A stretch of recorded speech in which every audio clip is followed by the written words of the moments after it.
Party మండల party తరపున ఈరోజు మరి ఏదైతే రేవంత్ రెడ్డి గారు రైతు భరోసా కింద ఎటువంటి నిబంధన లేకుండా ఏదైతే గతంలో ఇచ్చిన కేసీఆర్ ప్రభుత్వంలో ఇచ్చిన రైతు బంధు కార్యక్రమాన్ని కొనసాగించాలని, అలాగనే ఏదైతే మరి ఆ రోజు రైతులు ఎన్నికలలో ఎకరానికి మరి సంవత్సరానికి 15,000 రూపాయలు ఇస్తా, 10,000 ఇస్తాను కేసీఆర్, నేను 15,000 రూపాయలు ఇస్తా అన్నాడు. ఈరోజు మరి నిన్న కేబినెట్ మీటింగ్లో లేదు 15,000 ఇయ్యం, 12,000 రూపాయలు ఇస్తాం, అది కూడా రైతు ఆ చేలో పంట పండిస్తేనే డబ్బులు ఇస్తామని చెప్పేసి ఏదైతే నిబంధనలు పెడతాడో ఆ నిబంధనలన్నీ ఆపేసి రైతుకి బేసరతుగా ఖచ్చితంగా ఏదైతే ఎన్నికలలో 6 గ్యారంటీలలో రైతు భరోసా ఒకటి ముఖ్యమైనది, దానికి మరి 15,000 రూపాయలు ఇస్తా అని చెప్పాడు. ఆ మాట కట్టుబడి ఖచ్చితంగా రైతుకి ఎటువంటి షరతులు లేకుండా, ఎటువంటి నిబంధన లేకుండా అన్ని భూములకి ఈరోజు మరి ఏజెన్సీ ప్రాంతంలో పోడు భూములు అన్నీ ఎక్కువ ఉన్నాయి. వర్షాధారం అయితేనే పంట పండుద్ది.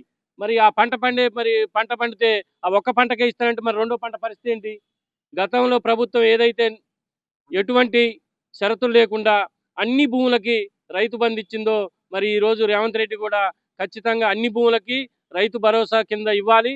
అది కూడా ఎన్నికల్లో ఇచ్చిన హామీ ప్రకారం 15,000 రూపాయలు ఇవ్వాలి.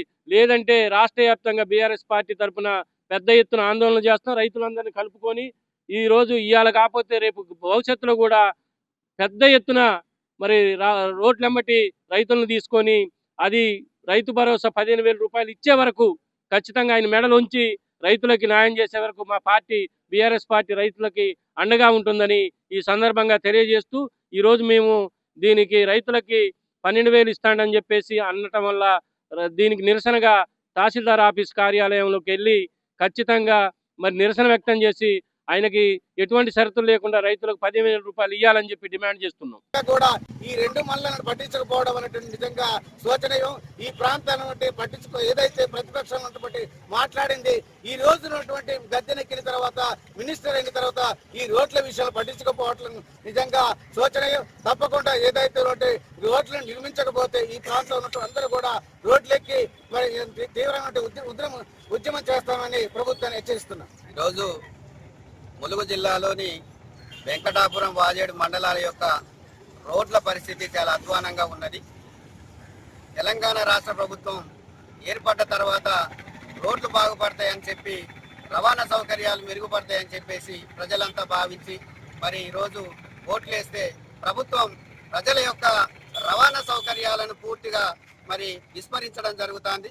ఈరోజు వెంకటాపురం, వాజేడు మండలాల్లో ఉన్నటువంటి రోడ్ల పైన ప్రయాణాలు చేయాలి అంటే ప్రజలంతా కూడా భయాందోళనకు గురి కావడం జరుగుతుంది. ఈరోజు రోడ్లన్నీ కూడా వృత్తికుహరాల్లాగా మరి ఈరోజు ఉన్నాయి.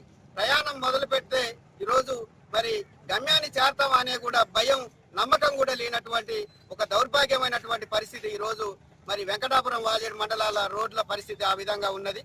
మేము రాష్ట్ర ప్రభుత్వం నుంచి ఎప్పటి నుంచో కూడా ఈ ప్రభుత్వాన్ని ప్రశ్నిస్తాను, రోడ్లు మెరుగుపరచండి అని చెప్పినా కూడా మరి పట్టించుకున్నటువంటి పరిస్థితి ఉన్నది. ఈ రోజు ఈ ప్రాంతాల్లో ఉన్నటువంటి ఇసుక రీచ్ల వలన ఈ రోడ్లన్నీ కూడా ధ్వంసం అయిపోతా ఉన్నాయి. ఈ రోజు ఈ ప్రాంతంలో ఉన్నటువంటి ఇసుకను మొత్తం తరలించుకుపోతూ రోడ్లను మాత్రం పూర్తిగా మరి నాశనం చేసేటటువంటి పరిస్థితి ఏర్పడ్డది. అదే విధంగా ఈ ఇసుక రీచ్ల ద్వారా వచ్చినటువంటి 30% సీనరేజ్ నిధులు ఏవైతే ఉన్నాయో వీటిని డిఎంఎఫ్టి నిధులుగా మార్చి మరి జిల్లా కలెక్టర్ చేతిలో పెట్టడంతో మరి స్థానికంగా ఉన్నటువంటి ఈ ప్రాంతాల్లో మైనింగ్ జరిగేటటువంటి ఈ ప్రాంతాల్లో మరి ఆ 30% సీనరేజ్ నిధులను ఉపయోగించి మరి సౌకర్యాలను మెరుగుపరిచే అవకాశం కూడా లేకుండా పోయింది.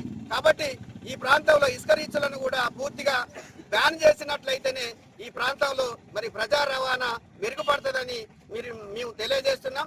అదేవిధంగా ఈరోజు ఏకన్నగూడెంలో బ్రిడ్జి మొత్తం కూలిపోవడం జరిగింది.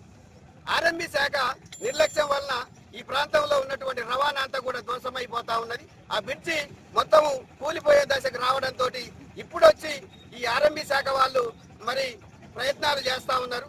ఎప్పటి నుంచో ఒక బ్రిడ్జి కట్టిన తర్వాత దాని లైఫ్ ఎంత ఉంటది, దాన్ని ఎప్పుడు నిర్మించాలనే విషయాన్ని కూడా ఆర్ఎంబి శాఖ వాళ్లకు నిత్యం కూడా వాళ్ళ అవగాహనలో ఉండాల్సినటువంటి అవసరం ఉన్నది. కానీ ఆర్ఎంబి శాఖ కూడా పూర్తిగా ఈ ప్రాంతాల్లో ఉన్నటువంటి రోడ్లను విస్మరిస్తానే. ఈ రోజు రోడ్డు మీద ప్రయాణం చేస్తూ ఉంటే ప్రజా ఆరోగ్యం మొత్తం కూడా ఖరాబ్ అయిపోతా ఉంది. ఊపిరితిత్తులు నిమ్ము రావడం, శ్వాసకోశ వ్యాధులు రావడం, ప్రమాదాలు జరగడం, ఇట్లాంటి సమస్యలు అనేకం ప్రభుత్వం దీన్ని దృష్టిలో పెట్టుకొని ఈ ప్రాంతాల్లో ఉన్నటువంటి రోడ్లని పూర్తిగా నిర్మించిన తర్వాత మాత్రమే ఇసుక క్వారీలకు అనుమతులు ఇవ్వాలని చెప్పేసి ఆదివాసీ సంఘాల నుంచి మేము మరి కోరుతున్నాం.